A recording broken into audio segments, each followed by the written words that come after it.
Praise the Lord. सभी को जय मसीह। मैं सुनीता चोएथानी आप सभी का आज के YouTube वीडियो में स्वागत करती हूँ प्रभु यीशु मसीह के नाम से। और अगर आपने चैनल को लाइक नहीं किया, सब्सक्राइब नहीं किया तो लाइक करें, सब्सक्राइब करें और बेल आइकन के बटन को क्लिक करें ताकि हर सुबह 9 बजे आपको मेरा नोटिफिकेशन पहुंच जाए। तो आज जिस मुद्दे पर, जिस टॉपिक पे हम बात करने वाले हैं वो है स्वर्गदूत। स्वर्गदूत इस वक्त क्या कर रहे हैं। बहुत सारे रोल्स अलग अलग वचन के द्वारा हम देख सकते हैं बाइबल में कि अलग अलग बातें, अलग अलग नाम स्वर्गदूतों के हैं। लेकिन हम बहुत डिटेल में तो नहीं जाएंगे, लेकिन एक ही वचन को हम समझने की कोशिश करेंगे जो लिखा है इब्रानियों 13 का।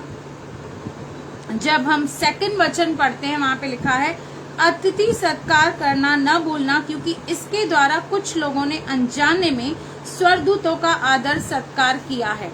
अब यहाँ पर अगर हम इस वचन को समझने की कोशिश करें तो क्या सच में आज भी स्वर्गदूत हमारे पास आ सकते हैं मनुष्य के रूप में? क्या हम कभी उनका अतिथि सत्कार कर सकते हैं? क्या आज ऐसा हो सकता है?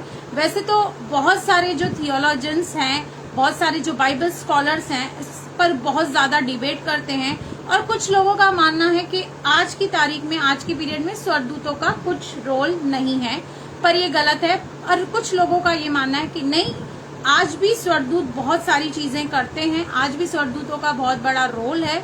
तो हम थोड़ा सा इसे समझने की कोशिश करेंगे।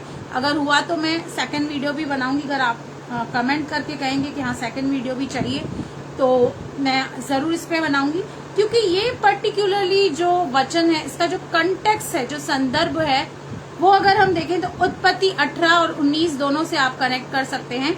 18 में हम देखते हैं, जब 18 का पहला वचन लिखा है कि अब्राहम मरमे के बांज वृक्षों के बीच में कड़ी धूप के समय तंबू के द्वार पर बैठा हुआ था, तब यहोवा ने उसे दर्शन दिया।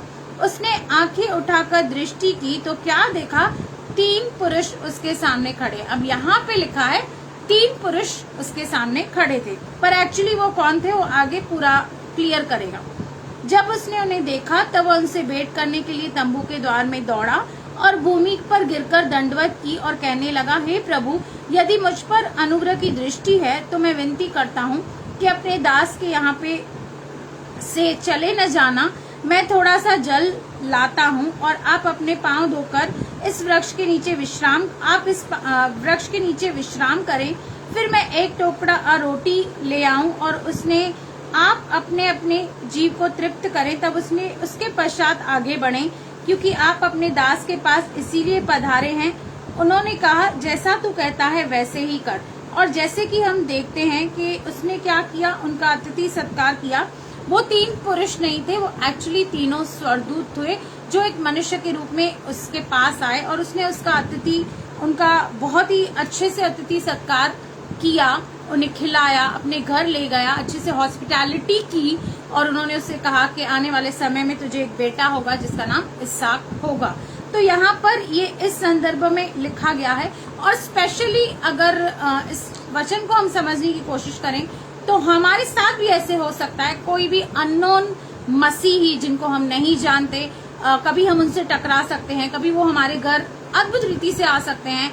और यहाँ पर बेसिकली जो हमें बताया और समझाया जा रहा है कि एक जो मसीही परिवार है या एक जो मसीही फैमिली है, उसका दिल बहुत बड़ा होना चाहिए हर एक व्यक्ति के लिए, बिलीवर हो या अनबिलीवर हो। क्योंकि ऐसा अगर हम बड़ा दिल दिखाते हैं, किसी का अतिथि सत्कार करते हैं, किसी को अच्छे से हम खिलाते हैं, पिलाते हैं, अपने घर बुलाते हैं, मेहमान नवाजी करते हैं, पहुनाई करते हैं, तो हम कई बार अनजाने में स्वर्गदूतों की भी सेवा कर सकते हैं।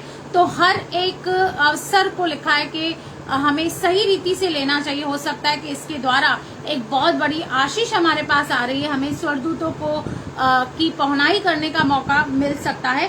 क्योंकि वैसे तो बहुत सारे वर्सेस हैं, हम अगर जो साम्स 91:11 भी पढ़ते हैं, वहां भी लिखा है कि स्वर्गदूत तुझे संभालेंगे, तुझे हाथों हाथ उठा लेंगे। बहुत सारे वर्सेस अलग अलग हैं स्वर्गदूतों के लिए, बट बेसिक बात यही है कि कोई भी स्वर्गदूत आज भी ह्यूमन फॉर्म ले सकता है, मनुष्य के रूप में आ सकता है और उससे भी बेटर बात मैं आपको बताती हूँ कि स्वर्गदूत तो ऑफकोर्स है ही है हमारी सेवा टहल करने के लिए, जहाँ पर सुसमाचार सुनाया जाता है, जहाँ पे प्रभु का काम किया जाता है, वहां पर वो हमारी रक्षा करते हैं, सुरक्षा करते हैं, हमारी बिल्डिंग की रक्षा करते हैं, सुरक्षा करते हैं, हमारे फैक्ट्री की, हमारी हर एक बात की, हमारे बच्चों की रक्षा सुरक्षा तो वो करते ही हैं। पर इससे भी कहीं और ज्यादा बढ़कर एक और चीज हमारे पास है जो कि स्वर्गदूतों से भी उत्तम है, हमें उसे भी भुलाना नहीं है एट द सेम टाइम। वो इसी का ही हम अगर इब्रानियों 13:5 पढ़ते हैं तो वहां पे लिखा है कि प्रभु कहता है तुम्हारा स्वभाव लोभ रहित हो और जो तुम्हारे पास है उसी पर संतोष करो, क्योंकि उसने आप ही कहा है मैं तुझे कभी न छोड़ूंगा और न कभी त्यागूंगा। अब ये स्वर्गदूतों के विषय में ऐसा नहीं लिखा है, लेकिन प्रभु यीशु मसीह 24/7 हमारे साथ है, पवित्र आत्मा 24/7 हमारे साथ है, जो हमें कभी न छोड़ेगा, कभी न त्यागेगा। इसलिए बेशक स्वर्गदूत तो हैं, उनकी सेवाएं भी हैं, उनके अपने अपने फंक्शंस भी हैं, बट उससे भी कहीं ज्यादा बेटर, उससे भी कहीं ज्यादा उत्तम, जैसे आगे के चैप्टर्स को जब आप पढ़ेंगे तो वहां पे लिखा है कि प्रभु यीशु मसीह स्वर्गदूतों से भी उत्तम है।